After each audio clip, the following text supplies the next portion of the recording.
La jalousie entre frères et sœurs, c'est la présence de la sorcellerie. J'ai commencé par dire que dans une famille, c'est l'amour qu'on doit d'abord retrouver en premier. L'amour. Tu es appelé à aimer les membres de ta famille. Lorsqu'on vit dans une famille et qu'on ne sait pas vivre l'amour, ça devient un problème. C'est la présence du diable dans cet endroit-là. Quand vous vivez à un endroit où il y a tellement de la jalousie, vous êtes dans une famille, bien aimé, c'est impossible. C'est contre l'ordre naturel des choses. Tu ne peux pas être jaloux envers ton frère ou ta sœur. Lorsque vous êtes né dans une même famille, vous avez votre père ou votre mère, vous avez grandi dans une même famille, dans une même maison.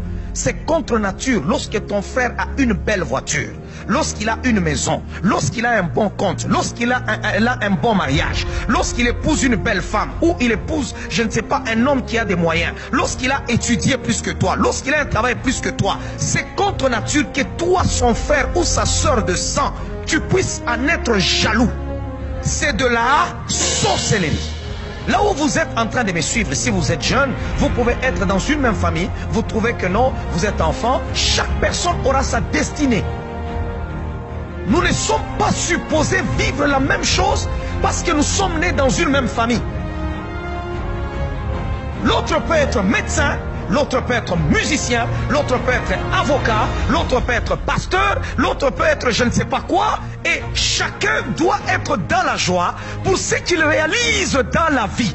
Ne porte pas envie sur l'autre. Le premier meurtre a été commis dans l'histoire de l'humanité, pas par un voisin, pas par un ami, mais c'est pas dans la famille. Pourquoi? Parce que l'autre a vu que son frère prospérait et que lui, ses affaires ne prospéraient pas. Alors il a porté envie sur son frère. Je suis en train de dire, toute jalousie de famille ne te détruira pas. Si tu as été victime de la jalousie des familles, je suis en train de te dire maintenant qu'ils ne feront pas de plus grands progrès. N'avez-vous jamais vu des familles, quand vous y entrez, vous trouvez tout le temps des problèmes entre frères et sœurs, mais quand vous regardez où est le problème, vous ne le voyez pas.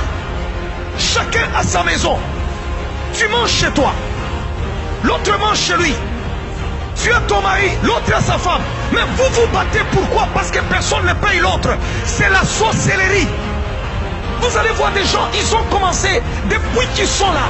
Ils se marient, ça continue. Ils deviennent même des grands-mères, mais ça continue. Ils ne font que se battre. Vous vous battez pourquoi? Expliquez-nous pourquoi vous vous battez. C'est pourquoi Dieu dit à Abraham, quitte la maison de ton père.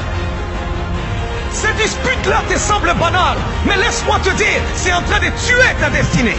Derrière chaque esprit, il y a un mandat. Ne soyez jamais de ceux-là qui disent non, non, bon, arrête seulement, c'est ton frère, c'est ta soeur. Non, il y a des actions, il y a des actes que nous ne pouvons pas tolérer chez des gens qui sont supposés être les gens qui doivent nous aimer. On peut te tuer par un étranger, on peut te tuer par je ne sais pas quelqu'un que tu as croisé, mais ta soeur, ton frère n'est pas supposé te tuer. C'est contre nature. Il est supposé te protéger parce que dans la famille on se protège, dans la famille on ne se livre pas, dans la famille on ne se détruit pas, dans la famille on ne s'ensorcelle pas, dans la famille on ne se tue pas. Ne fais pas semblant sur l'histoire de ta famille pendant que je suis en train de parler. Regarde ta famille. Et tu vas découvrir des choses ce soir. Alléluia.